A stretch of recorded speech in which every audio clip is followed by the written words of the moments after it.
मंगलवार को खजुराहो में एनबीआर सिनेमा परिसर में महाराजा छत्रसाल स्मृति शोध संस्थान की वार्षिक साधारण सभा एवं शौर्य पीठम पत्रिका के तृतीय पुष्प का विमोचन किया गया। कार्यक्रम में मुख्य वक्ता के रूप में मध्य प्रदेश के सूचना आयुक्त और जाने माने लेखक विजय मनोहर तिवारी उपस्थित रहे।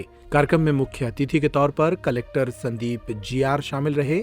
विशिष्ट अतिथि के रूप में आईआरएस श्रीकांत नामदेव, राष्ट्रीय स्वयंसेवक संघ के राजेंद्र चतुर्वेदी, महाराजा छत्रसाल बुंदेलखंड विश्वविद्यालय के कुलपति प्रोफेसर टीआर थापक उपस्थित रहे। कार्यक्रम का शुभारंभ महाराजा छत्रसाल की प्रतिमा के समक्ष दीप प्रज्वलन के साथ हुआ। तदुपरांत शोध संस्थान के निवर्तमान अध्यक्ष भगवत शरण अग्रवाल ने सभी अतिथियों का स्वागत भाषण के माध्यम से स्वागत किया। हमारे सभी सम्मानित जन, आप सबका शोध संस्थान हार्दिक अभिनंदन वंदन स्वागत करता है। आप सब आए, सभी का धन्यवाद, सभी का स्वागत वंदन अभिनंदन। संस्थान के नए अध्यक्ष राकेश शुक्ला राधे ने संस्थान का वार्षिक प्रतिवेदन प्रस्तुत कर विगत 7 वर्षों में संस्थान के द्वारा किए गए कार्यों पर प्रकाश डाला।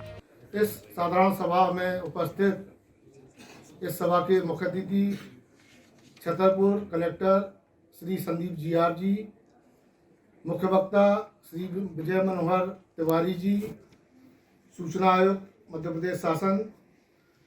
कार्यक्रम में विशिष्ट अतिथि छत्रसाल विश्वविद्यालय के कुलपति श्री टीआर थापक जी, महाराजा छत्रसाल स्मृति शोध संस्थान को परोक्ष अपरोक्ष रूप से सहयोग करने वाले समस्त कार्यकर्तागण, संस्थान के सभी सदस्यगण और खजुराहो नगर के नगरवासी। जैसा कि आप सभी लोग जानते हैं कि महाराजा छत्रसाल स्मृति शोध संस्थान ने पिछले 7 वर्ष में जो देश में अपनी ऊंचाई अपना स्थान बनाया है, उसके लिए आप सभी लोगों को मैं धन्यवाद देता हूं कि आप सभी लोगों के सहयोग से महाराजा छत्रसाल स्मृति शोध संस्थान देश में अपना एक प्रमुख स्थान बना पाया है।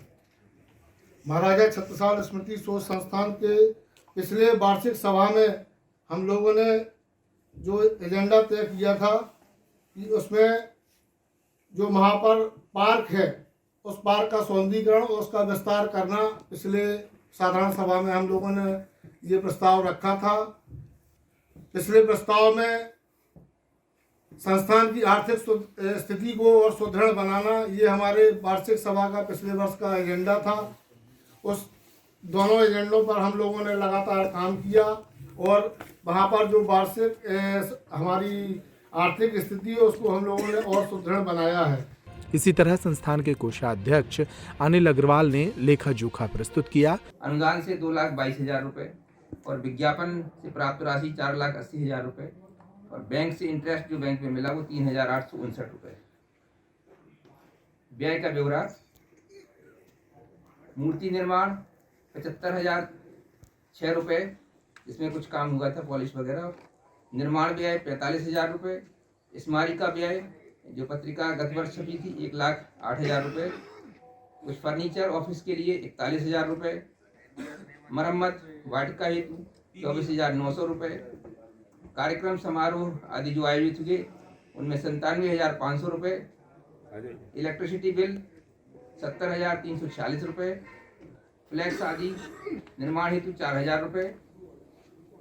संस्थान ने कुछ ऋण लिया था 1 लाख रुपये, उसका भुगतान। सुरक्षा गार्ड का जो मानदेय है वो 1,35,000 रुपये। बैंक के कुछ चार्जेस वो 241 रुपये। स्टेशनरी व्यय 126 रुपये और अंतिम कोर्स जो है अभी 1,79,550 रुपये। मुख्य अतिथि के रूप में अपने विचार रखते हुए कलेक्टर संदीप जीआर ने क्या कहा वो सुनिए। अपने कार्यक्रम में आने के लिए मैं बहुत एक कार्यक्रम भी था, वीसीएम साहब की वीसी भी है, बट फिर भी अपन लोग को आने का मन था कि ऐसा इवेंट में हम लोग पार्टिसिपेट करें। हमारा प्रयास है, जैसे संस्थान की भी है, कि महाराजा छत्रसाल को लेके जितने भी हम लोग शोध करें या उसके संबंध में प्रचार प्रसार करें या यहाँ के लोकल इवेंट्स में भी हम लोग उसको जितना इन्वॉल्व करें उतना हम लोग प्रयासरत है। जैसे अभी भी G20 का भी समिट हो रहा है या डांस फेस्टिवल होता है, यहाँ पे भी जो फिल्म फेस्टिवल इत्यादि होता है, उसमें लोकली जो है इन चीज़ों को अगर हम प्रचार प्रसार करेंगे तो आई थिंक लार्जली हमारा जो उद्देश्य है उसको हम लोग सेटिस्फाई कर पाएंगे और यही मेरी इच्छा है। महूसानिया एक बहुत ही शानदार लोकेशन है। जो भी यहाँ पे आते हैं, खजुराहो आने के बाद जब वो महूसानिया आते हैं और वहाँ का जो वातावरण देखते हैं, दुबेला भी जो रहता है, उसमें लोग, मुझे काफ़ी सारे लोगों ने बोला ये कि ये काफ़ी मतलब हिडन ट्रेजर है और आपने बताया तो हम लोग जा पाए। तो हम लोग जैसे अभी मैंने मैसेज किया, जो बोर्ड लगाने की बात है तो अपन लोग परस्यू कर लेंगे। कार्यक्रम में मुख्य वक्ता के तौर पर शामिल हुए देश के जाने माने लेखक और मध्य प्रदेश के सूचना आयुक्त विजय मनोहर तिवारी ने एक सारगर्भित संबोधन दिया। उन्होंने भारत के इतिहास और भारत के इतिहास में महापुरुषों की भूमिका पर प्रकाश डाला। 2019 में आप लोगों ने महाराजा छत्रसाल की इतनी भव्य प्रतिमा की जो स्थापना 2018 में हुई, पता नहीं किस योग से मैं 2019 के जनवरी महीने में उनकी समाधि के दर्शन करने आया था और मैंने एक ऐसी किताब में उनका उल्लेख पढ़ा था।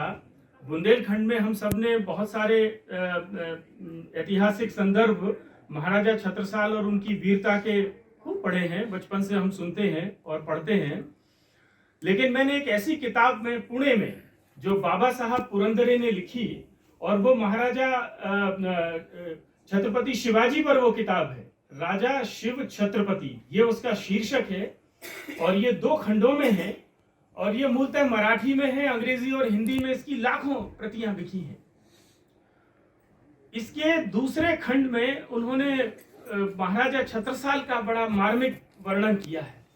अब आप सोचिए कि ये 3 भाषाओं में जिन्होंने उस पुस्तक की लाखों प्रतियां गई हैं पिछले 30-40 सालों में, बाबा साहब पुरंदरे ने अपना पूरा जीवन छत्रपति शिवाजी के अध्ययन में लगाया और छत्रपति शिवाजी अपने जीवन काल में जहां जहां गए, जहां जहां उन्होंने किले फतेह किए, जहां जहां उन्होंने लड़ाइयां लड़ी, आगरे के किले में उन्होंने औरंगजेब ने उनको कैद करके रखा और वहां से वो सुरक्षित निकलकर वापस महाराष्ट्र पहुंचे हैं। तो उन्होंने जिस रूट को फॉलो किया है, बाबा साहब पुरंदरे उस हर जगह पर गए, उस धरती पर अपने अपने कदम रखने के लिए, उस धरती को प्रणाम करने के लिए, जहां कभी छत्रपति ने अपने 50 वर्ष का कुल जीवन था उनका, और वहां गए। तो ये जो पूरी पुस्तक है राजा शिव छत्रपति, ये मैं समझता हूं कि छत्रपति शिवाजी पर अनगिनत किताबें लिखी गई हैं, मराठी में, हिंदी में, अंग्रेजी में और अन्य भाषाओं में, लेकिन इससे बेजोड़ कोई किताब नहीं है और हम सबके घरों में वो संग्रह में होना चाहिए।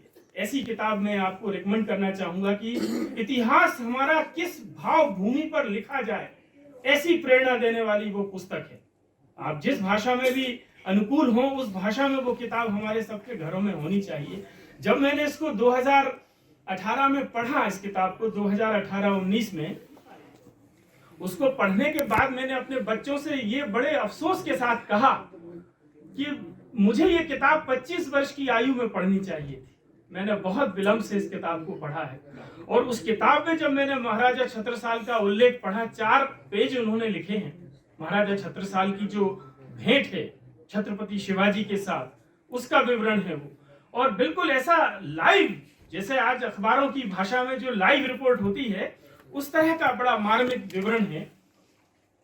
उसको पढ़ने के बाद मेरी इच्छा हुई कि मैं जाके देखूं, तो मैं दुबेला एक पूरा दिन मैं आया हूं और उनकी समाधि पर मैं नमन करके गया हूं और प्रतिमा पर जाने का मुझे अवसर आज पवन जी ने दिया। इसके लिए मैं उनका हृदय से धन्यवाद करता हूं और मैं समझता हूं कोई पुण्य जागृत होते हैं जब आप कभी कहीं दूर हैं। आप लोग छतरपुर में, खजुराहो में हैं, आपका तो एक जन्मजात अधिकार है, लेकिन अगर कहीं दूर से कोई आया है तो उसके कोई सौभाग्य जागृत है, ऐसा मैं मानता हूं कि आज मेरे सौभाग्य जागृत हुए कि उनके चरणों में मुझे नमन करने का अवसर मिला। कार्यक्रम में विशिष्ट अतिथि के रूप में शामिल रहे श्रीकांत नामदेव ने कहा कि देश में देवियों के 51 शक्तिपीठ हैं जो हमें शक्ति देते हैं। इसी तरह शौर्य पीठों से भी समाज को शक्ति लेनी चाहिए। अपनी बात को कम से कम शब्दों में समाप्त करने की पूरी कोशिश करूंगा। हमारे देश में शक्तिपीठों की परंपरा रही है। 51 शक्तिपीठ हैं जो प्रमुख तौर से माने जाते हैं, जहाँ पर शक्ति की प्रतीक हमारी माताएं हैं, कुछ ऐसा ही प्रयास जो है अब सौर्य पीठ के रूप में बुंदेलखंड की धरती से प्रारंभ हुआ है और महाराजा छत्रसाल की जो ये सौर्य पीठ बनाई गई है, ताकि हम इस भूमि से जुड़े हुए लोग उनके शौर्य को जानें और हम भी शौर्यवान बने और पराक्रमी बने। कार्यक्रम के अंतर्गत महाराजा छत्रसाल बुंदेलखंड विश्वविद्यालय और महाराजा छत्रसाल स्मृति शोध संस्थान के बीच एक MOU साइन किया गया। इस अनुबंध के अंतर्गत विश्वविद्यालय प्रशासन महाराजा छत्रसाल स्मृति शोध संस्थान को अकादमिक और शोधात्मक सहयोग प्रदान करेगा। MOU की प्रतियों का आदान प्रदान विश्वविद्यालय के कुल सचिव डॉक्टर JP मिश्रा और संस्थान के सचिव कमलेश अहिरवार के द्वारा किया गया।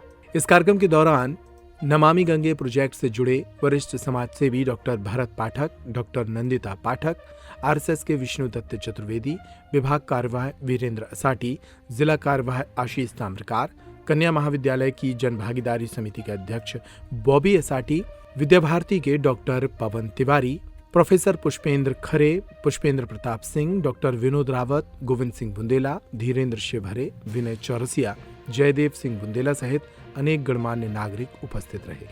छत्रसाल ही नहीं, हम छत्रसाल के गुरु प्राणनाथ जी को भी हमने दोनों के साथ एक बड़ा भवन का निर्माण होने जा रहा है।